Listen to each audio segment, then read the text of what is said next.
Hello everyone, welcome to the channel. So today we are going to start our next chapter in this series of spectrum revision through MCQs. Now today we are going to solve our chapter 7. The name of the chapter is Indian National Congress, the moderate phase. Okay, moderate phase which started from around 1885 and till 1905. Okay, now before starting the chapter, let me give you a brief idea about this chapter, some of the information about the chapter, and then we will solve the MCQs. Now, if we talk about the foundation of the Indian National Congress, so the Indian National Congress was formed by a civil servant A.O. Hume in the year 1885. Now, when this Congress was established in the year 1885, it was established by A.O. Hume, and the first session of the Indian National Congress was conducted at Bombay. And Bombay at which place? The place was Gokul Das Tejpal Sanskrit College. Now, what happened in the first session in the Bombay was that it was presided by W.B. Banerjee. Okay, now 72 other delegates also participated in this Bombay session. Okay, now this is the idea behind the first session of the Indian National Congress. Now, here an important figure, that is Kadambini Ganguly, is important. You should know that she was the first woman graduate of Calcutta University. She is important because she addressed the Congress session. Okay, and her her addressing to the Congress session was important because it shows the participation or the involvement of the woman in the freedom struggle of the India. So this name you have to remember, this is mentioned in the Spectrum book, that is why I am telling you. So Kadambini Ganguly participated in the first, she was the first woman graduate of Calcutta University who addressed the Indian National Congress.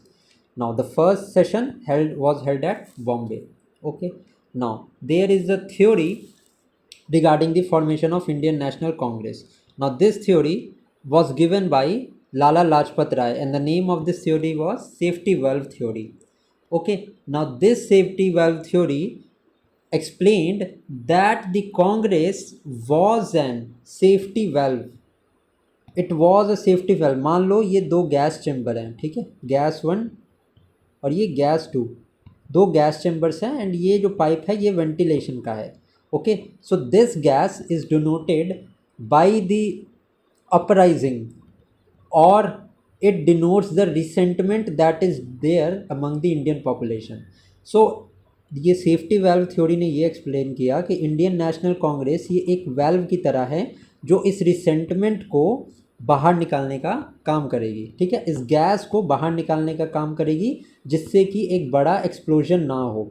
And explosion का क्या मतलब है? Explosion का मतलब है एक बड़ा movement ना हो, ये बस धुआं, ये गैस धीरे धीरे वेंटिलेशन के थ्रू बाहर निकलती रहे स्ट्रक्चर्ड वे में, एंड ये ओवरऑल जो ब्रिटिश एम्पायर था उसको किसी भी तरह से नुकसान या लॉस ना हो. ठीक है, now this theory was given by Lala Lajpat Rai. Obviously Lala Lajpat Rai ने ये थ्योरी अगेंस्ट थी. अगेंस्ट किसकी थी? Formation of Indian National Congress के अगेंस्ट थी ये थ्योरी, क्योंकि Lala Lajpat Rai was an extremist leader. Now I will explain you what is the difference between moderate and extremist in a while. ठीक है, ये मैं बताऊंगा आपको. सो ये safety valve theory this was given by Lala Lajpat Rai. Now यहाँ पे एक और चीज़ आपको जानना ज़रूरी है, या आप मुझे कमेंट सेक्शन में बताओगे कि एक तो सेफ्टी वेल थ्योरी थी विच वाज गिवन बाय दादा भाई Naoroji. Another theory was given by conspiracy theory, which was termed as conspiracy theory. This conspiracy theory was given by R.P. Dutt. And इसके अलावा a other theory was given which was lightning conductor theory. अब जैसे ये safety valve theory was against the formation of the Indian National Congress, this lightning conductor theory was given by one of the moderate leader of the Congress. आपको मुझे comment section में बताना है कि कौन थे वो मॉडरेट लीडर जिन्होंने लाइटनिंग कंडक्टर थ्योरी को प्रपोज किया था. ठीक है, अगर आप नहीं बता पाओगे तो I will mention the answer in the comment section. Okay, now Next important thing was what were the aims and objectives of the earlier Indian National Congress. सबसे पहला तो था to place a nationalist movement in the country, then to politically educate people so that वो India की democracy और India की democracy के लिए एक नेशनल मूवमेंट के लिए तैयार हो पाए. ठीक है. Next important thing, the next important aim और objective of the Congress was to present their demands to whom? To present their demands to the government at that time. Another important thing was to consolidate the feeling of national unity among the people of India. Okay, so these were some of the objectives, aims and objectives of the Congress. Now अभी मैंने जैसे आपको बताया था, there were two types of leader. ठीक है. One were the moderate leader, the other one were the extremist leader. Now ये chapter is associated with the moderate leaders because 1885 from the formation of Congress to 1905 till the partition of Bengal. ठीक है. ये moderate leaders का ज़्यादा role रहा है कांग्रेस को continue करने में. After the partition of Bengal and the Swadeshi movement जो कि ऑकर किया था after the partition of Bengal, extremist leader took over the Indian National Congress जो 1950 तक जिन्होंने अपनी पॉलिसीज चलाई थी. ठीक है. So let me tell you about the moderate leaders. So these moderate leaders were the educated middle class people. Now this educated middle class people believed in showing constitutional agitation, मतलब संवैधानिक तरीके, constitutionally they would like to express their disconcerns. ठीक है. अपने डिसकंसर्न्स को constitutional वे से by the means of 3 P's. ये इनका कॉन्स्टिट्यूशनल मीन्स का क्या मतलब है? कॉन्स्टिट्यूशनल मीन्स मतलब 3 P's, दैट इज़ प्रेयर्स, मतलब वो अपनी डिमांड्स रखते थे जाके गवर्नमेंट के पास, petition through the judicial process and protest. And protest का मतलब भी क्या? प्रोटेस्ट का मतलब the protest that is non violent in nature. ठीक है. सो ये prayer, petition and protest 3 P's का इनका फॉर्मूला था in which they carried out their demands. ठीक है. Now these demands to the government were resolved through the resolution, prayer, petition, meetings etcetera. ठीक है. So this was the method of the moderates. Now this method of 3 P's aimed at two-pronged strategy. पहला aim तो था इसका to create a strong public opinion, to create a strong public opinion ताकि nationalism India के लोगों में जागे. ठीक है. Next important thing was to persuade the British government for reforms. ठीक है. अनदर इम्पॉर्टेंट थिंग ये थी यहाँ पे. Now some of the important leaders associated with the moderate leaders were Dadabhai Naoroji. ठीक है. Next was Pherozeshah Mehta. These are the important leaders और आपको नाम पता होने चाहिए. ठीक है. D.E. वाचा. उसके बाद Gopal Krishna Gokhale was another important moderate leader. Then W.C. Banerjee. Then next was S.N. Banerjee. जो बाकी के लीडर्स हैं जैसे कि लाला Lajpat Rai, Bal Gangadhar Tilak, these all, Bipin Chandrapal, all of these were the extremist leader. तो इनके बारे में हम बात करेंगे जब हम एक्सट्रीमिस्ट वाला चैप्टर पढ़ेंगे. ठीक है. Now the moderate leaders, important leaders के मैंने नाम बता दिए, इनके अप्रोच के बारे में बता दिया. That the approach was of 3 P, that is prayer, petition and protest. Now what was the contribution of the moderate nationalist. ठीक है. नाउ इकोनॉमिक क्रिटिक किसने किया था? दादा भाई नारोजी ने किया था. In his book poverty and un British India, this was the book of दादा भाई नौरोजी जिन्होंने इकोनॉमिक क्रिटिक किया था. Now first to calculate the national income GDP, ये भी एफर्ट्स जो थे वो दादा भाई नौरोजी ने लगाए थे. ठीक है. Now they were They also expected the government, or they also demanded the government to reduce the land revenues, to abolish the salt tax. Another important thing was to improve the condition of plantation workers. अब plantation workers कौन होते थे? Plantation workers होते थे those who grow T, coffee, Indigo, ठीक है। अभी आगे इंडिगो रिवॉल्ट वगैरह हम सब पढ़ेंगे। तो इन सारे प्लांटेशन वर्कर्स की बहुत कंडीशन ख़राब थी, ठीक है, इनकी कंडीशन बहुत ज़्यादा ख़राब थी। दैट इज़ वाई इनकी इम्प्रूवमेंट के लिए भी उन्होंने स्टेप्स लिए। Now some of the constitutional reforms and propaganda in legislature.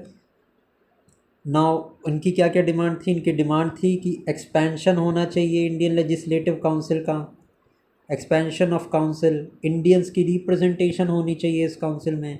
Another thing was the reforms in council. जो काउंसिल्स थी जिसमें इंडियंस होते थे उनको ज़्यादा पावर मिलनी चाहिए, ठीक है। So basic the idea of this moderate nationalist was of the self government in their country, ठीक है। ये बेसिकली आइडियाज़ था। तो मॉडरेट लीडर्स ने एक स्लोगन भी दिया था, no taxation without representation. This was the slogan that was given by the moderate nationalist, ठीक है। Now they also set up the campaigns for administrative reforms. What were the administrative reforms they propagated for? So they, Indianization of government service, more and more should be more and more Indians should be included in the government service. Then separation of judiciary from the executive, and is ये जो separation of judiciary from the executive है, this in today's date is included in the Constitution of India under the directive principle of state policy. आपको मुझे comment section में बताना है कि ये कौन सा आर्टिकल है। सॉरी, मैंने आर्टिकल लिख दिया। कौन सा आर्टिकल, आप मुझे बताना which article is related to separation of judiciary from executive, ठीक है। Now these were some of the things that is important in the chapter. Let's now straight away move to the questions of this chapter, ठीक है। Questions करते हैं सीधा इस chapter के and देखते हैं कितने क्वेश्चंस आपके सही हो रहे हैं। Now, which of the following were important leaders of the moderate phase of the Indian National Congress? Now, कौन सा? Only one moderate leaders थे, only two, only three, या only four?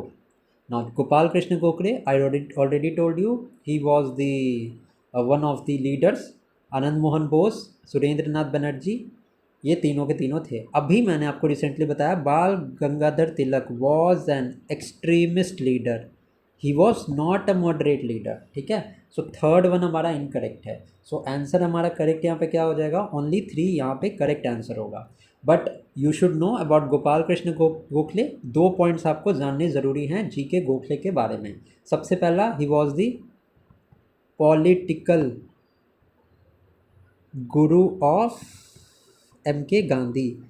Gokhale, Gopal Krishna Gokhale was political guru of Mahatma Gandhi. Second important thing was servants of India Society.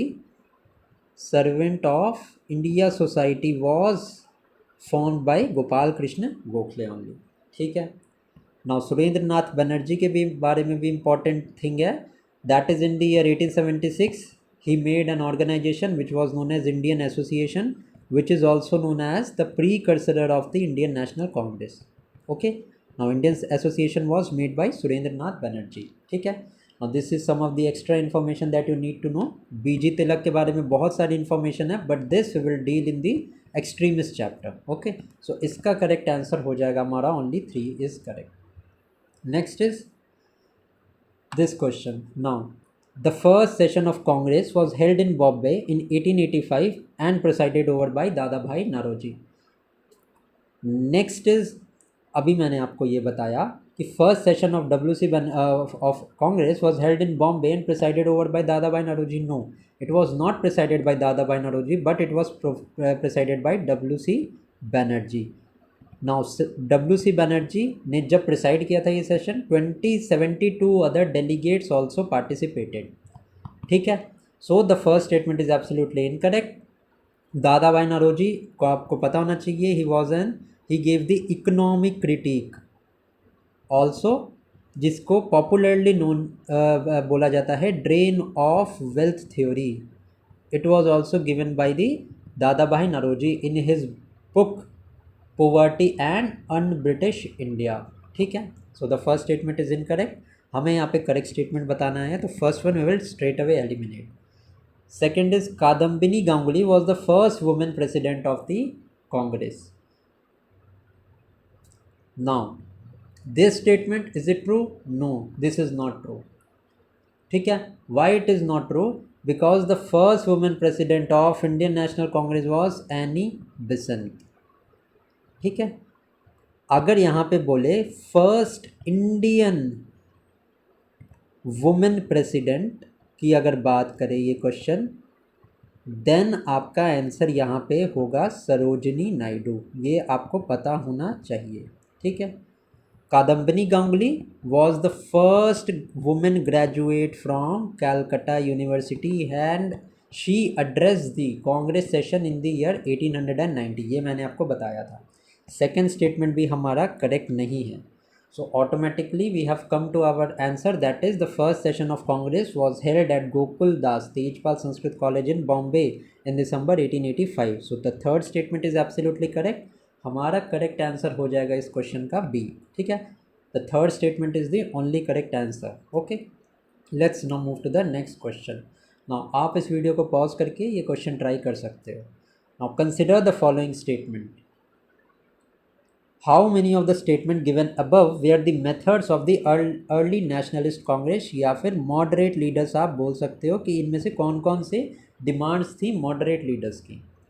Now यहाँ पे first fact क्या है हमारा? Constitutional agitation within the limit of laws. मैंने आपको बोला था कि the early Congress leaders propounded to the measures of 3 P's, that is prayers, petition and protest. These was the ways in which the early nationalist leaders वो काम करते थे. The first statement is absolutely true. Second one was to create public opinion in India through campaigns. Absolutely correct है ये भी statement. Next statement है to create political connections with Britain in India's interest. Absolutely correct statement है. Now the moderate leaders which were there, वो बहुत ज़्यादा smart थे. Smart in the sense कि they were educated intelligentsia of the middle class. ठीक है, that is the reason why Dada भाई Naoroji he established a British committee of Indian National Congress. ठीक है, लंदन में ये इस्टेब्लिश हुई थी British committee of Indian National Congress in the year 1889. ठीक है, वाई?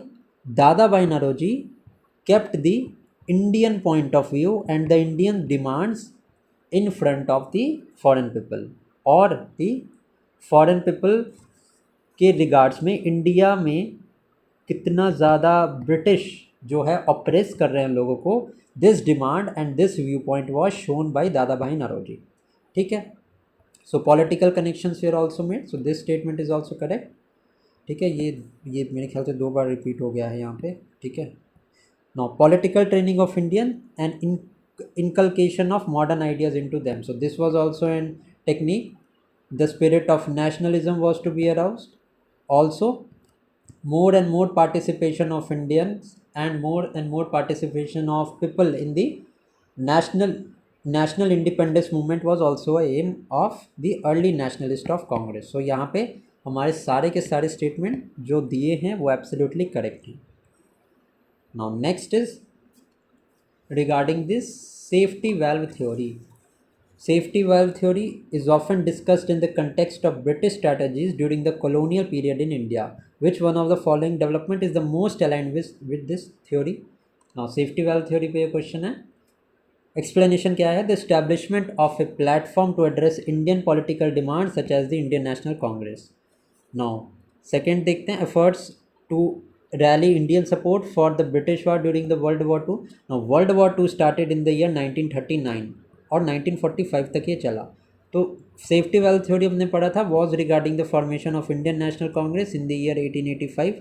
सो आप मुझे बताओ कि मोस्ट पॉसिबल एक्सप्लेनेशन तो यही है ना, हमारा वर्ल्ड वॉर कहाँ से आ गया. Next is administrative steps taken to divide Bengal. This administrative steps to divide the Bengal were taken in 1905 when partition of partition of Bengal was made, ठीक है, सो ये भी नहीं होगा. Next is policies aims at increasing the Indian representation in civil services. So this was a demand that was made by the moderate leaders of the Indian National Congress. Safety valve theory मैंने आपको बताया था, वो gas chamber का example देके. So this was related to the formation of the Indian National Congress. That is why A is the correct answer. Next question देखते हैं. अब ये थोड़ा सा एक एक्स्ट्रा क्वेश्चन मैं लेके आया हूँ, आपको ये पता होना चाहिए. Now who among the following called Indian National Congress a factory of sedition. Now this factory of sedition, now आपको ये क्वेश्चन का आंसर तब बहुत ईजिली आप बता पाओगे जब आपको पता होगा कि who was the viceroy at the time when the Indian National Congress was form. Now we know that Indian National Congress was formed in the year 1885. So viceroy उस टाइम पे लॉर्ड डफरिन थे, ठीक है. Now Dufferin made this statement that the Indian National Congress is a factory of sedition. So A हमारा correct answer है. Curzon हो नहीं सकता क्योंकि Curzon was during the period of 1905 when the partition of Bengal was made. Now मैंने इनका नाम इसलिए रखा है क्योंकि इनसे इन वॉइसरॉय के से रिलेटेड इम्पॉर्टेंट यहाँ पे प्रोविजंस थे जो आपको पता होने चाहिए, ठीक है. Next is Ripon.